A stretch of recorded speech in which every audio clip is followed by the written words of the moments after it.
Ya ndashimira Esdras kuri presentation yakoze. Reka mfungure parenthèse ndaza no kuyifunga kwa kenshi ngemurira mu bitaro bya Ndera. So iyo umuntu azajya kwivuriza Ndera umva ngo yasase.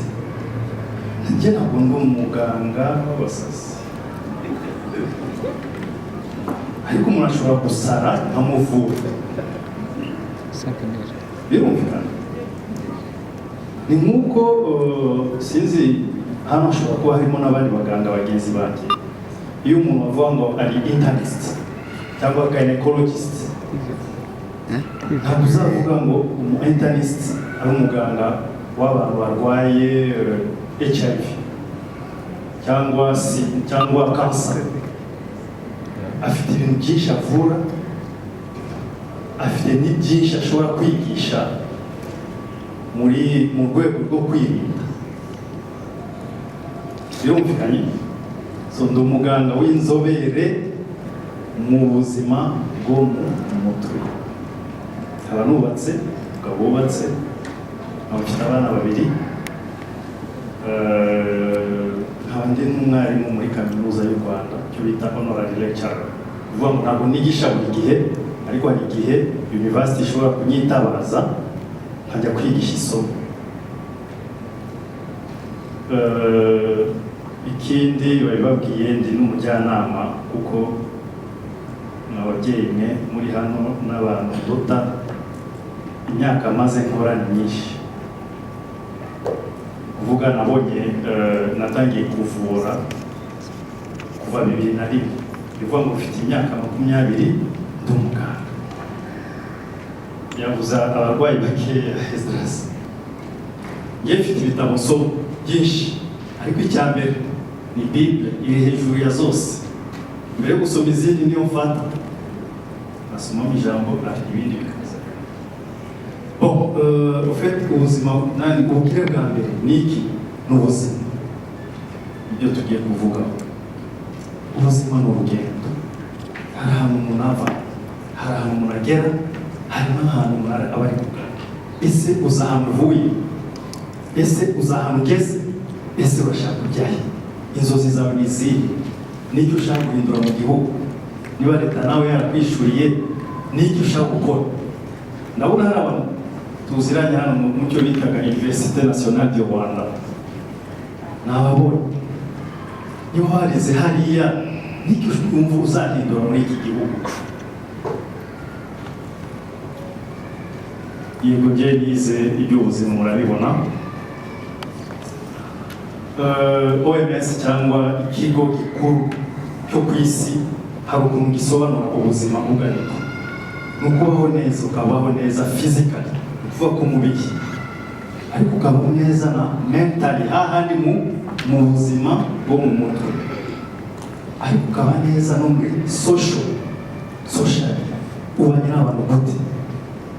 Ese interactions zawe, imibanire yawe n'abantu muturanye, imibanire yawe n'abantu mukorana ihagaze gute? So iyo ni ijambo abantu bose bazi. Kwirinda biruta kwivuza. Tuzajya twirinda. Ese hano abantu bakora check up ya buri mwaka kandi bafite za assurance ni bangahe? Ese muzi ukuntu muhagaze mbere y'uko umuganga kuvura? Ese uzi ukuntu uhagaze? Ushobora kujya kwipima ugasanga urwaye amaso, ushobora kwipima ugasanga urwaye diabete, ndaza kubigeraho. So tuzajya twimira kuri check up, umenye ukuntu uhagaze. Kandi iyo wakoze check up bakora kuva ku mutwe kugera hasi. So umuntu ni iki? Cyangwa tutangira tuvuga icyo bita cellule, akaremangingo. Murabizi ovule ijya guhura na spermatozoide bikazabyara cellule. Iyo cellule ikagenda yimultiplier, iba nyinshi, ikazabyara za tissues. Murambabara aya magambo amwe ashobora kuvuga muri bw'ikinyarwanda, ko ikinyarwanda kiri povo, ntabwo amagambo yose umuntu yayabona. Maze tissu ikazabyara organe. Murabona organe iri hariya ni umutima. maze bikazabyara umubiri wose. Ariko iyo umuntu ari kugenda yidevelopa mu nda, organe ya mbere yidevelopa ni ubwonko. Hahandi ni ubwonko bwidevelopa cyane, kandi umwana mu nda agatangira kugira icyo bita emotion, agitangira afite amezi 3, kuko nibwo icyo bita système limbique yo mu bwonko iba yamaze kuba develope. Iyo système limbique niyo ikora gestion des émotions. Bivuga ngo iyo umwana mu nda afite deja amezi 3, ashobora kwishima, ashobora kubabara, ashobora kugira ubwoba. Iyo mama afite ubwoba, umwana nawe agira ubwoba. Umubiri wacu umeze nk'imashini, ni nk'uruganda. Uruganda rugira ibyo rukora, ariko rukagira na deshi ibigomba gusohoka. Ese tuzi uburyo tugomba gusohora imyanda iri mu mubiri wacu? Icyo bita free radicals, ni imyanda yo mu mubiri. Ese bitwara gute kugira ngo usohore imyanda? Hano ukuntu twicaye hano twese, umubiri uri gukora, umutima uri gukubita, amaraso ari kugenda, reaction chimique nyinshi ziri kugenda ziba mu mubiri. So hari abantu banywa itabi. Iyo unywa itabi undi ntanywa itabi, ntabwo mumeze kimwe. Hari free radicals ugira nyinshi kuruta wawe utanywa itabi. Hari umuntu unywa inzoga nyinshi, ntabwo agenda developa, agira free radicals mu mubiri we nyinshi cyane.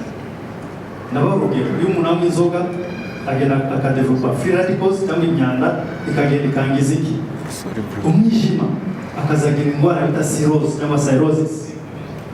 Iyo umwijima wangiritse nta kundi urategereza ukajya muri koma rusororo.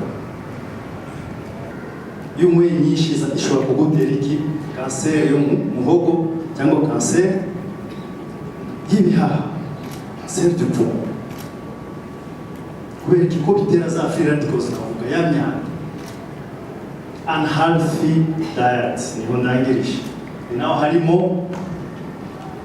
harimo produit border again yatuzaniye. Ndashaka umukomera amashyi chairman na CEO nabo turi kuvuga amashyi, bamwe bakayakoma abandi ntibayakome. Ariko kameme hari abantu tugomba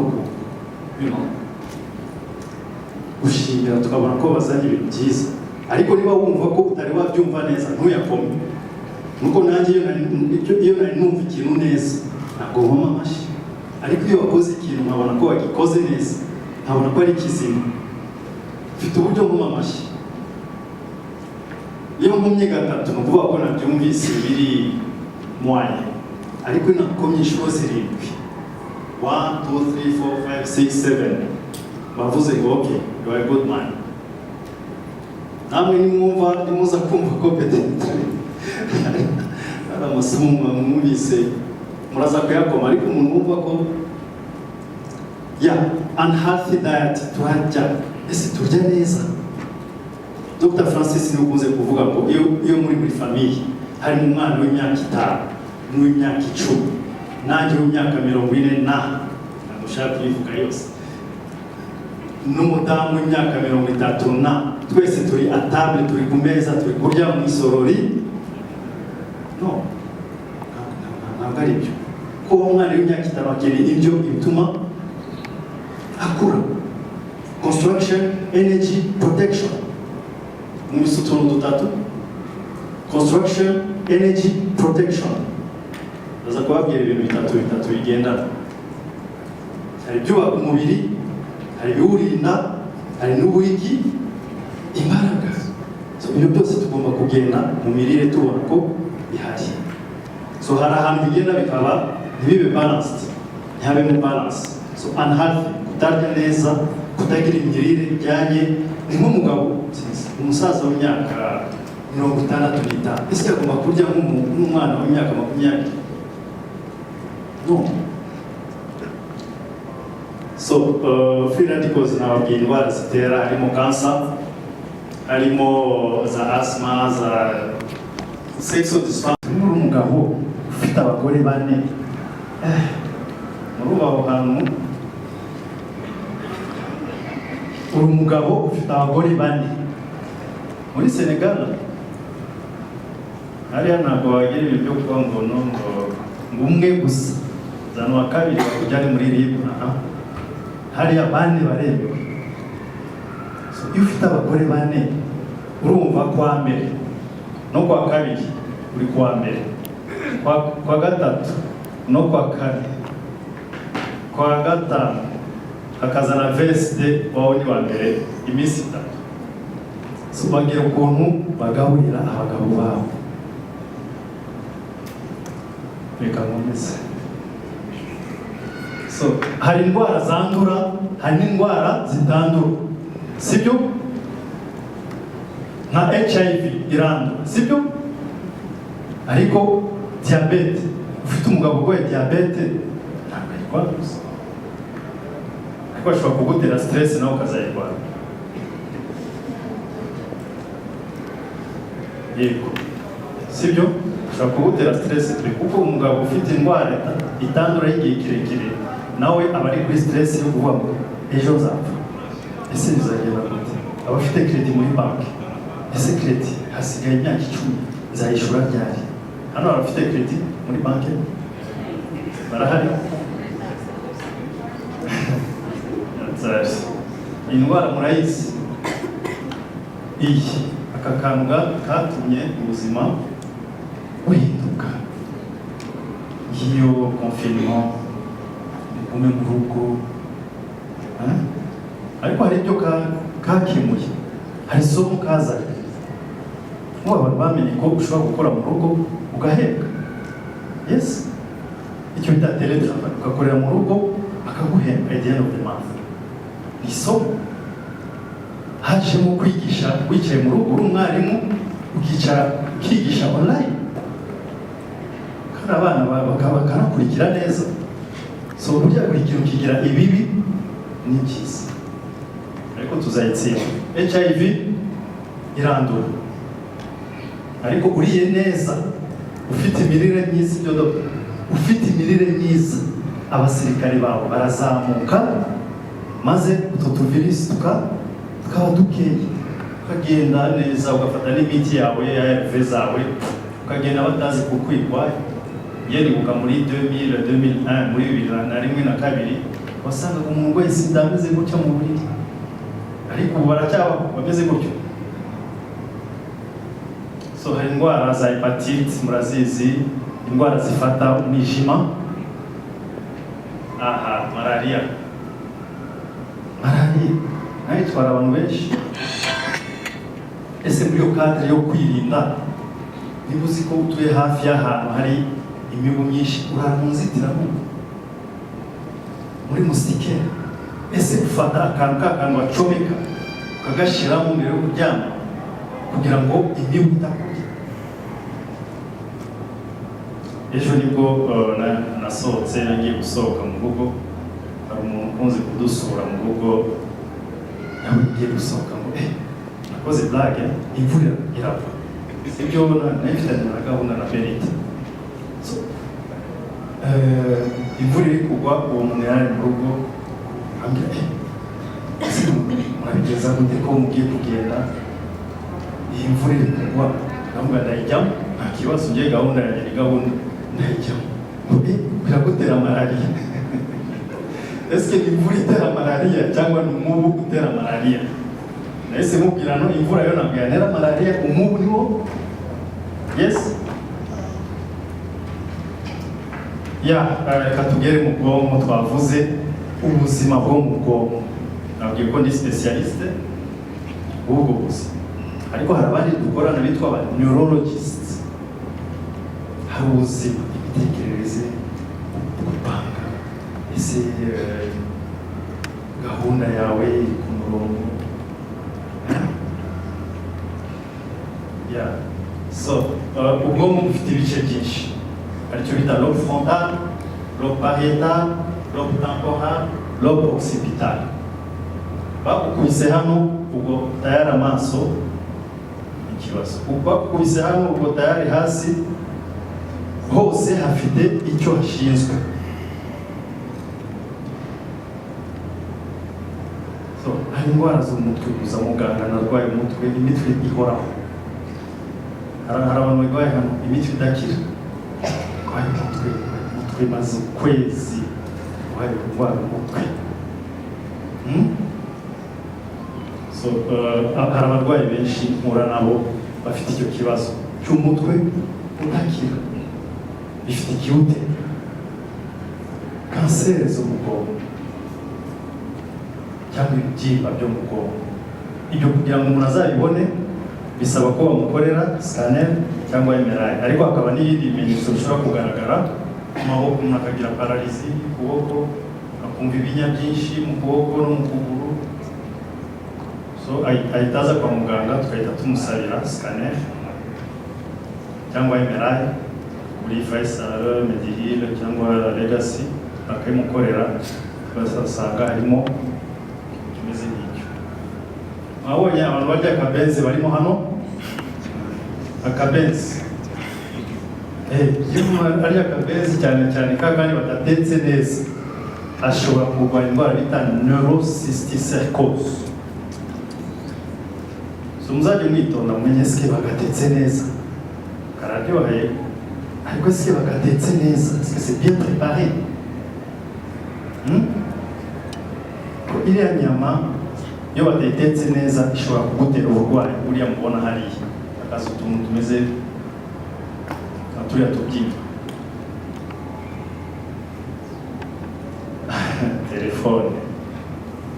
telefone hano harimo telefone zingahe? Buri muntu afite telefone, sibyo? Eske muzi exposition aux radiation dufite ubu ko mwese mufite telefone hano, mwirinze gute? Ariko nababwiye ko cancer ntabwo ari rimwe gusa, exposition rimwe. Cancer ni exposition pendant une longue durée. Kuvuga hano turi expose, ariko ntabwo saa 12 turaba turangije, nta kibazo. Ariko hari abantu batelefona, muzabona iyo umuntu atelefone nk'iminota nk'itanu ugasanga ahantu harashushe, hari chaleur. Kubera iki? Kuko ubwonko ni nka bateri, no muri telefone harimo bateri. So ufashe bateri ebyiri urazegeranyije, that's why wumva hashushe. Niyo mpamvu tugomba gukoresha iki, za écouteur cyangwa utundi écouteur twiza. Si byiza gushyira telefone hehe. So hari abantu bigera nijoro, cyane cyane abajene b'abakobwa, akajya kuri chat, ari kuri WhatsApp nijoro, akaryama telefone akayishyira hehe, munsi y'umusego kugeza mu gitondo, ikaba habitude afite, maze ejo n'ejo bundi akaza kwa muganga avuga ngo umutwe uhora umurya, atazi kibitera. Mwabonye abamotari bashyira telefone muri casque? Yes, that's not good. So gutura hafi y'umunara ntabwo ari byiza. Mwabonye ukuntu bimera?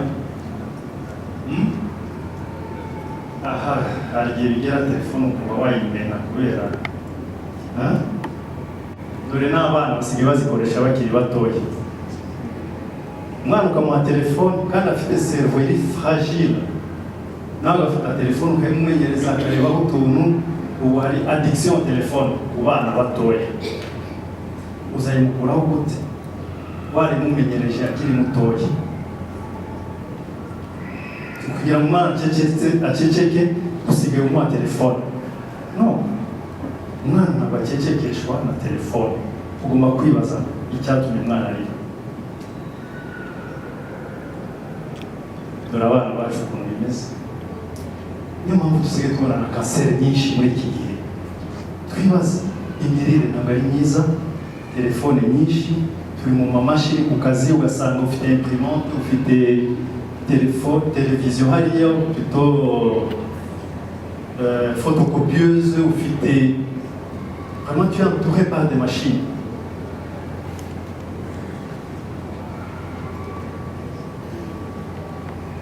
Dore umwana ukuntu bimera iyo wamuhaye telefone. Iyi ni recherche yakozwe, kuvuga umwana iyo afite imyaka 5, dore penetration y'amahonda ukuntu biba bimeze. Iyo umuhaye ngo itaba tonto, none iyo afite imyaka 10, iyo ari umu adulte dore presque igice onde electromagnétique za telefone zihita zigera muri brain, muri cerveau ye.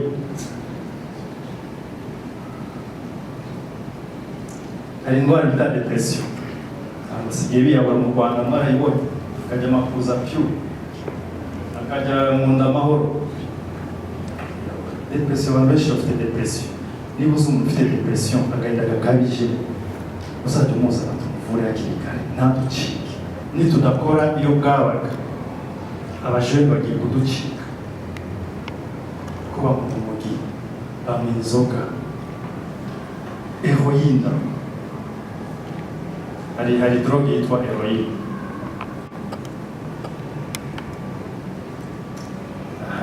Iyo byarenze bigera hariya niho bwa burwayi bwo mu mutwe aho umuntu ashobora gukuramo imyenda akajya ku muhanda, cyangwa akamara umwenda umwe ukwezi kose, ukabona umwana ari mu rugo, ukabona ari kwikingirana mu nzu, ntabwo asohoka, kurya ararya uturyo dukeya, ukabona koga yarabyibagiwe, ukabona ibitekerezo bye nta gahunda, aba yarwaye iyo ndwara bita psychose. Iyo bigeze kure nibwo bivamo icyo bita ubusazi. So reka tugende ku rugingo rwiza rwa kabiri bita umutima. Umutima ni urugingo rwiza kuko nirwo rwohereza intungamubiri ahantu hose biciye mu maraso. Mwabibonye aho iyo dushatse kureba umutima ukuntu ukora, dukoresha icyuma bita stethoscope, umuganga akagishyira ku mutima, cyangwa iyo yabonye ko hari ikibazo akagusabira examen bita ECG, electrocardiogram. So hano urabona umutima mwiza umeze neza nta kibazo. Hano ni umutima ufite ikibazo, kuko uyu mutima iyo uhuye n'ikibazo urabyimba, iyo ukupita cyane kugira ngo wohereze amaraso urabyimba, ni nka muscle ikoze cyane irabyimba, nabyo niko bigize, maze hakazamo kurwara umutima. Ukabona umuntu akoze 20 metres arababaye, maze uwo mubabaro akawumva no mu kuboko kwe kw'ibumoso. Nubona bimeze gutyo uzihute kwa muganga, kuko icyo gihe ufite ikibazo cy'umutima, kuvuga perfusion cyangwa amaraso agaburira umutima ntabwo ahagije, ni nka cramp uba ufite, kuko muragira imbwa mu kuguru cyangwa ahandi hose. Dore indwara nayo itoroshye, hypertension. Hano dupimye abantu ntabwo twaburamo abantu barwaye bafite hypertension, kuko abantu bafite high blood pressure, cyangwa hari n'abantu bari ku miti deje hypertension barahari. Ni indwara iyo umuntu atayitondeye itera icyo bita stroke cyangwa accident vasculaire cerebral, AVC. Ukuvuga kuko ahandi mu mubiri haba hari imiyoboro minini, ariko mu bwonko haba hari utuyoboro dutoya. Iyo biri kwihuta ahandi, iyo bigeze hejuru udutsi turaturika. Ni nko gufata umuhanda munini ugashyira hariya umuhanda muto, icyo bita rétrécissement du trajet, ukaza wo wihuta. Iyo ugeze hariya ushobora guhura n'ikibazo, cyangwa ufashe tiyo nini y'amazi ugashyiraho agatiyo gatoya, ukongeraho ugafungura cyane, kakandi hariya karaturika, nicyo bita stroke. Ariko hari icyo bita stress positive.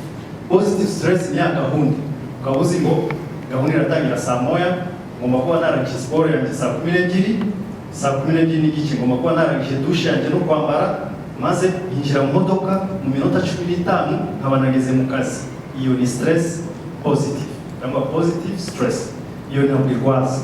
Ariko ya yindi ugera mu kazi ukaba ufite report utari warangiza zo mu kazi, ukaba uzi ko chef muza guhura akakubaza ngo mpereza report, iyo ni negative stress. Hano je suis sûr et certain que hari abantu bataha nimugoroba bakajya gukora akazi bakagakomereza mu rugo. Uwo muntu aba muri situation ugomba kugira mu rugo akazi twakarangije. then ejo ukazongera gutangira. So ibitera stress cause ya mbere ni yihe? Umubonye hariya ni yihe? Hano money n'amafaranga kabisobanura. Iyo dépenses zawe ziri hejuru ya income yawe, when your expenses are higher than your income, you are stressed. Iyo dépenses zawe muzazanike dépenses zawe nimusanga ziri hejuru ya revenue yawe, amafaranga uyinjiza musanga ari hasi y'amafaranga ukoresha buri kwezi, umenye ko uri kuri stress. Birumvikanye? Cause ya kabiri ibibazo by'ubuzima twavuze. Iyo ufite indwara uzi ko ejo n'ejo bundi ushobora gusiga umuryango wawe, kandi ari wowe kiyi umuryango, ni wowe winjiriza umuryango. Niba bari bafite level runaka y'ubuzima, ukaba ugiye kugenda, ko twese tuzagenda nk'uko twabibonye muri iriya jambo, utangira kugira stress kuko uzi ko iminsi yawe isigaye ari mikeya, kandi abantu bawe bazaguma mu bibazo. Cause ya gatatu, ibibazo byo mu mafamiye nabyo bitera stress. Cause ya kane ni ya depression twavugaga, abantu bikagira aho biyahura. Iyo umuntu afite depression agahinda kenshi, nabwo abafite stress. Stress hano hanze hari abantu imeze gutyo. Ayibonye iyo amafaranga winjiza ari hejuru ya dépenses zawe, niba ari sawa. So both gains nayo ni occasion yo gutuma amafaranga yiyongera, kuko ni source of income, sibyo cyane. It's another source of income for you. So abagabo bari stress, yes, abapapa bari stress, abamama bari stress. Kubera iki murebe? Debt, payment, bills, no sleep, fear, worry, anxiety, savings. Savings zimeze gute? Abana bacu, papa, mama, babyuka ryari? Saa 11. Mwana ubyuka saa 11 azava nk'enjeni service dore bitababa. So turababyeyi dufite abana, tuzajya twibaza ese aba bana iyo bagiye ku ishuri niki tuba dushaka ko abana bacu biga. Tuzajya tubyibaza. Iyo ufatana umwana wawe bamuha ibitabo byinshi cyane, wowe umubyeyi ntugire n'umwanya wo kumenya ngo ese umwana wanjye bari kumusura ushaje cyangwa ntabwo bari kumusura ushaje.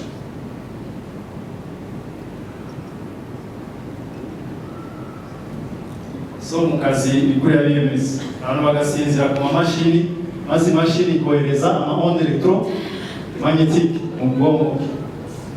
Dore wowe byamurenze pe.